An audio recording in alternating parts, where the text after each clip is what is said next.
This is Nancy from Nancy's Garden Soap Co. and I wanted to do a quick overview of some different kinds of shrink wrap bags that you can buy. These here are 4x6 bags that have an opening on one end down here. And there's two different kinds of bags that I've found on eBay. One is this one right here, and the other is this kind. Hang on. This kind right here. Listen to this one. Listen to this one. This one sounds crunchier. That's the kind I like to use instead of this one.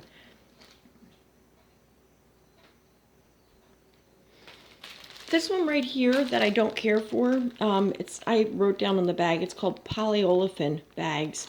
I bought them for my soaps. I'll show you how they shrink wrap on a soap in a minute. But I don't prefer this kind, and this is just an old soap I'm sticking in here. I prefer this kind.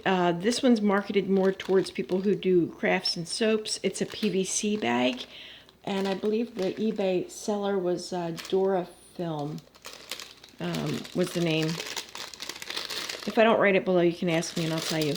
Listen to that crinkle. The strange thing about this bag, I think, is that my cat loves them and will eat them. And if I have samples put into these bags, the cat will actually steal them and start chewing on them. I don't know, she's weird, but she's great otherwise.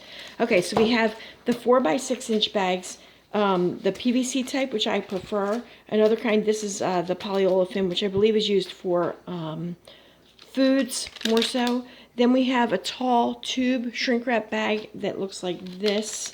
Don't know the exact size of this.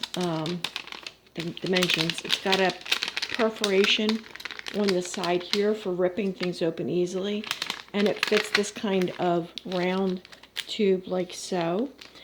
And I also used this one for my short little containers like this. This is a 1 ounce sugar scrub, body scrub container that I need to shrink wrap, and I cut these in half and shrink wrap them.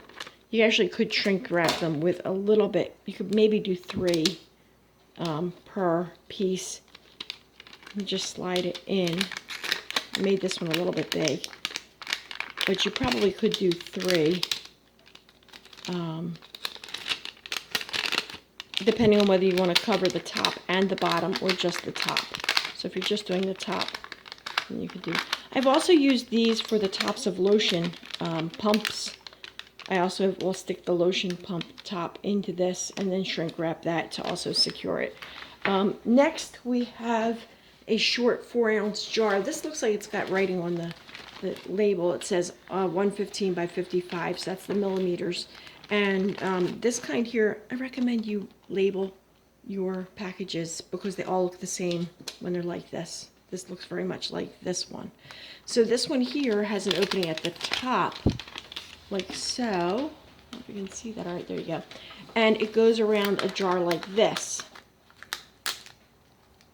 Okay, and then you can shrink wrap that.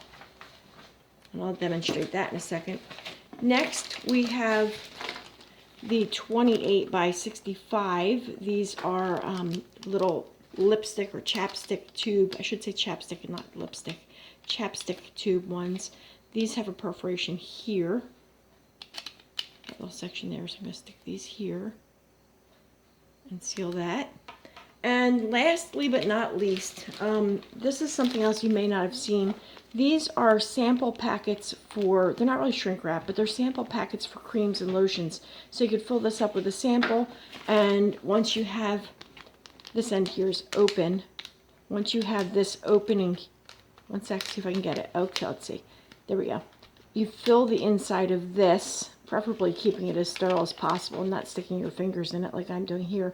You'd put your ½ ounce of sample in there and then seal it with an iron. Put an iron here to seal this off and then put a label on it. And then when somebody wants to use it, they rip this little section off here. It's really so easy to rip. Okay, not really, but there you go. And you can rip off the top or cut off the top, and then they can squeeze out your product. And they have a nice little sample. All right, let me show you how these shrink wrap. I'll start with the right side and work my way left. This one is the Chapstick Tube, and I'm using a Celebrated heat gun, craft gun, and this I got at one of the craft stores. I think it was about $12, either on sale or with a coupon. So it doesn't put out a lot of air, it puts out a little bit of heat. It does get hotter as we go, so things will move faster as we go down the line.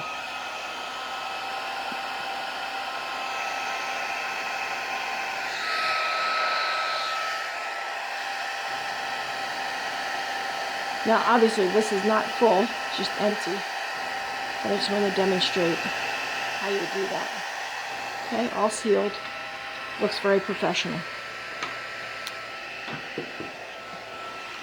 Next we have this little jar.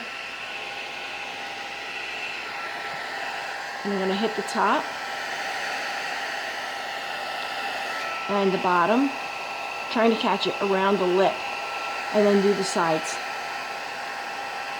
This has a perforation right there, so it's easy to remove.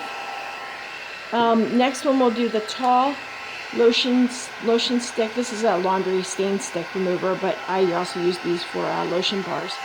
Hit the top just a little bit, hit the bottom to get it to seal around, and then go up the sides.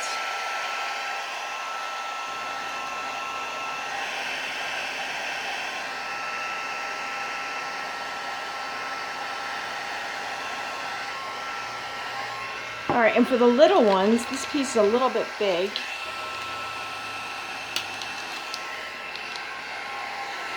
Hit the top, do the bottom. This kind you might need to trim it smaller or push it down on the table, and then go around the sides. But you can use these for the smaller ones too. And it's nice and professional. Especially if you don't leave a whole lot of a lip up at the top, it looks better. Alright, this is the shrink wrap bag, the Polyolefin Bag, and these just didn't work as well for me. So, hit the top. See, it's just messy. I'm going to try to get it to stay there.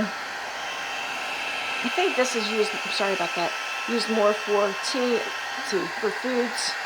Look at this, see, it already has a hole. If you heat these up too much, they get a hole in them. So I really don't prefer, this side's looking halfway decent, but the problems I had with it are coming clear to me. I had trouble getting the side to seal. I had problems with the gun just melting right through it, and it also looks wrinkly. So I'll show you why I prefer the PVC type right here, PVC bags. I'm going to hit the bottom. Stick it on the ground, on the table, to flatten it. These shrink up to 40%, so there it is, filled with air, but it's not done yet. So I did the bottom, klutzy. I did the bottom and smushed it down. Let's do the sides. Top, front, back. You do have to watch these little points right here, can be really sharp, so I push on that. I did rip a little hole in that, but I don't mind. A little bit too hot, but a little too hot, too stretched. But it's just much more forgiving than the polyolefin. It's a little bit, one of the cons is that it's a little bit too strong, so if you try to rip this off, you almost have to use scissors. And in some ways that's good. I did get a little hole here. I don't mind the little holes at the seams, because it's good for smelling, so somebody could smell right through that. I think this is just a sample bar, anyhow. Anyway, that's my review of the different kinds of shrink wrap containers, packaging that you can choose. And for those of you who are trying to figure out how to shrink wrap your products, this might be helpful to you. Thank you for watching. If you have questions, comments, or suggestions, please write them down below. And thanks for watching.